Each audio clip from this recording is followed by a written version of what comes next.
You could do it.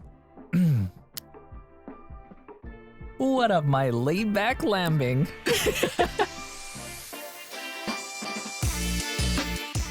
What up, my lamplight-loving, lakeside lounging, legit laid-back campers? How are you all doing today?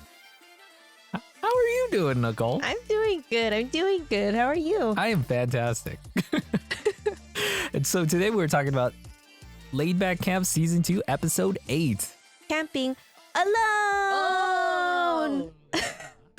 That was supposed to be a Home Alone reference. Yeah, and we're supposed to do that at the same time. Close enough. Close enough. All right, so let's get straight into it, guys.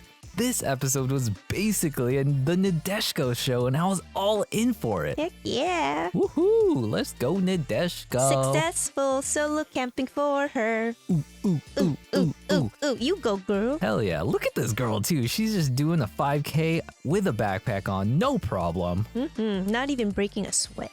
And then I love this beginning part where she comes up to the view, and then she's like, she totally has this no spoilers like moment, and she just covers her eyes. Oh, love it. So hilarious. She was No so cute. spoilers. So silly. I love it. And she was like walking, actually, with doing that. I know. Seems not safe, I actually. know, she was like on the road. Yeah, walking. Make sure when you guys walk, you probably want to look where you're going, okay? Yeah. But how many times does this girl fall over while setting up her campsite? I really understand now why Rin and Sakura are so concerned for her. Yeah, totally. I totally understand. I mean, at some point she was like not sending messages, she wasn't answering the call, and when they were checking on her, it said she was out of range or that she turned our phone off. So, I don't know. I would worry about her too. Yeah, she just keeps falling over. She can't even roll out her tarp without just falling over. But that part where she does that little cute ass like head scratch over, just like Oh. So cute. I love that. It's like you get away with anything if you just do that. And then I just want to talk about this part where the two kids are talking about Nadeshiko, and they're mentioning that she's she might be a loner because she's camping by herself. And then you could just see her in the background just like yelling, just I don't know what she's yelling and shouting about, but it's hilarious. Yeah, I think she's just super pumped about solo camping. So. And I want to quickly mention Rin's tunnel scene. She mentioned something called a Wabi-Sabi Aesthetic. No, we're not talking about wasabi. It's Wabi-Sabi. This is a worldview that's centered around the acceptance of imperfection, the beauty of and uniqueness that comes from like imperfect things.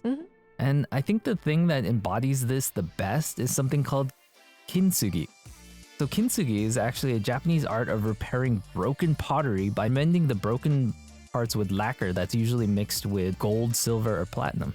Yeah, this always looks like so pretty and unique too. Yeah, look at this stuff. It's just so beautiful, and I really would love to try this one day. Yeah, and I think it just makes everything feel like so, I don't know, like you're okay with it being broken because you fixed it in another way, and it becomes like a new thing that you can appreciate. Yeah, there's beauty in imperfection for sure. Yeah, totally. Some other things that include Wabi-Sabi Aesthetic is leather goods. The leather goods actually age and patina over time, and we actually have two things that we're working on currently. Yeah. This is Nicole's wallet, and this one's mine, and they're exactly the same wallet, but as you can see, they're completely different. Hers is a little bit younger, and mine's a little bit older, so it kind of like patinas over time, and they get darker, and they kind of become unique to you depending on how much you touch them, and like just how much living wear with them. Yeah, just how much wear, and putting in your pocket. And I also have it on my phone too, so like this was initially like a lighter color like my wallet, but now it's becoming darker because I'm constantly holding my phone, so you can see the edges are a little bit darker than even this flat side. So it's really nice to see because you know that it's yours, like you made it this way as it grew with you. Yeah, and then I love Wabi-Sabi and that whole aesthetic, and it kind of like makes you just kind of feel like if something gets scratched or messed up, it kind of just gives you a reason to just love it even more. Yeah, I don't know. I hope you like not get so bogged down about this thing, because I know sometimes like I'd be like, oh my god, I scratched it, and then you might feel bad about it for a really long time. But by having Wabi-Sabi, you kind of learn to grow. Yeah. Yeah, just let it go and like enjoy it for what that it is. scratch. Yeah. Maybe that it's a good story maybe. And then every time you look at that scratch, you can remember like, hey, that's like a memory for me, you know? Yeah, definitely. So yeah, wabi-sabi. It's a good thing to have. Just kind of live your life with that wabi-sabi aesthetic, and it kind of helps you mentally. Yeah, totally. But yeah, honestly, it's such a fun thing to do, to just watch things age as well and just change over time and just become unique to you. Yeah, and then also like when things become also heirlooms, like when you pass this down, or you know, if something like that happens, like your grandfather, great grandfather would pass this down, and you'd be like, hey, he had this, and hey, I wonder what that scratch was, or you know, like you could.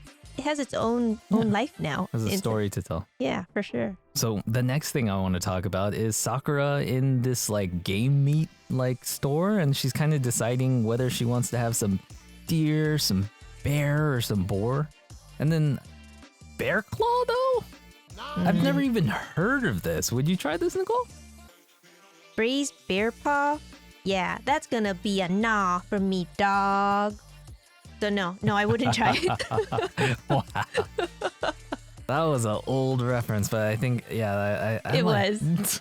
It really was. But I mean, when it comes down to it, I don't know if I could really try it. The picture of the bear already looks so cute. I know, look at him. He's so adorable. Look at it. Have you guys ever tried this? Have you guys? Yeah, and if you have, What's it like? what's it like? Yeah. Or if you haven't, Would you? Would you try it? Yeah, put it in the comment section down below. Let us know.